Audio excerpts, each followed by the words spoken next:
Internet, good morning. My name is M4GNI2DE AKA Steve, and here we go. Nuketown, Team Deathmatch, the classic CoD Commentary. This is gonna be more of just a podcast for me, where I'm just up until this kind of point, I spent like 2 minutes explaining what I'm about to be doing, and then it doesn't really get there. It just ends up being every video it stands alone, and it's just kind of annoying. I'm getting there now, but we're talking about weed today. We're talking about weed.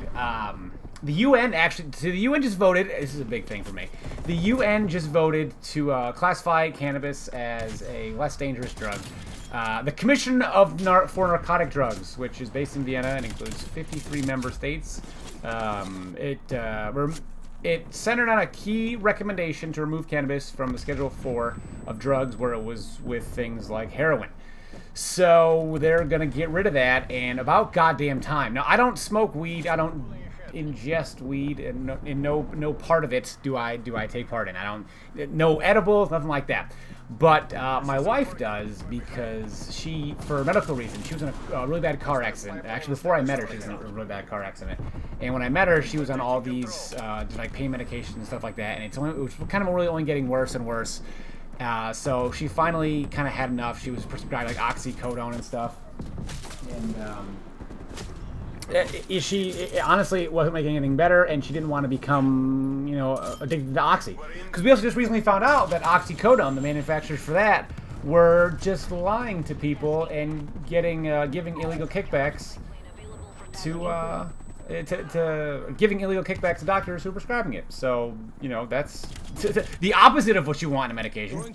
So finally, on the suggestion of a number of people, she turned to medical marijuana, and it has been transcendent in her in assisting her pain from the car accident. She had spine and neck injuries, and we've been a long history with it. So really, the only thing that really helps is medical marijuana.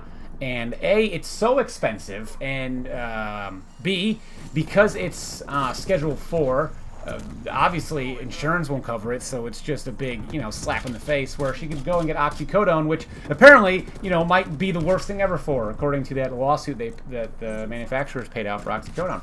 So it's been a great help, and there has not been a lot of research on it, because I'm about to make some very generalized statements here that I don't really know if are true or not, or if they're that true. But most research regarding marijuana in the United States is sort of blocked. They don't allow people to do that because of the Schedule 4 nature of the drug.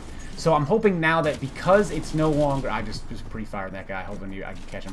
Because of the the nature of the drug, hopefully we can, at the very least, it can allow for more research to be done, and possibly a lot of its uses and a lot of its benefits can be more well known, so we can start treating people and not also get them addicted to pain medication their whole lives. I believe that's a big part of the opioid crisis, because people get into accidents, they suffer injuries, and they start taking these pain medications, and then it slowly devolves into, well, they can't afford whatever pain medication they were on, so now they start going in search of other things to remedy the pain, and that's how you get addicted to heroin. I think that's probably the most common way that people become addicted to heroin. I believe. Don't get me wrong, I definitely believe that there are people that just start doing heroin when they're young because maybe one of their friends did it, and then they just become addicted to heroin. But I believe that a majority of the people will initially get started because it's just a way to not be in pain, because the American healthcare system is a fucking joke. It is I could go on, I could rant with incorrigibly about incoherently, not incorrigible is not the adjective I want to use to describe my ranting. Incoherently about the the United States healthcare industry for a long time. There, in my ramblings, you would, most of the words would be lost, but I think context would save you, because you would just understand my pure anger and rage at why it exists, how it exists, the method in which it operates. All things that I really don't like. So I'm hoping now that, I guess even if American marijuana becomes part of the American healthcare system, maybe at least, health insurance will work with it, because I'm sick of fucking paying goddamn prices. I'm not, obviously I want to make sure that my wife is and make sure my wife is taken care of pain-wise. So I'm not sick and tired of getting the marijuana for it. But I'm just sick of it being so goddamn expensive when the alternatives, like, you know, insurance will work, and insurance will work, but yeah, it's just maybe not good for you at all. So it's just meant to get you addicted, and then, you know, but that oxycodone lawsuit pissed me off so bad, because for so, like, for medical marijuana, I mean, it's been kind of like ostracized as a treatment for so long, and people just kind of, you know, say, well, why don't you take, you know, you take Percocet, take Oxy, take oxycodone, you know, take some real medication, and then it's fucking oxycodone, and they come on and go, oh, actually, sorry,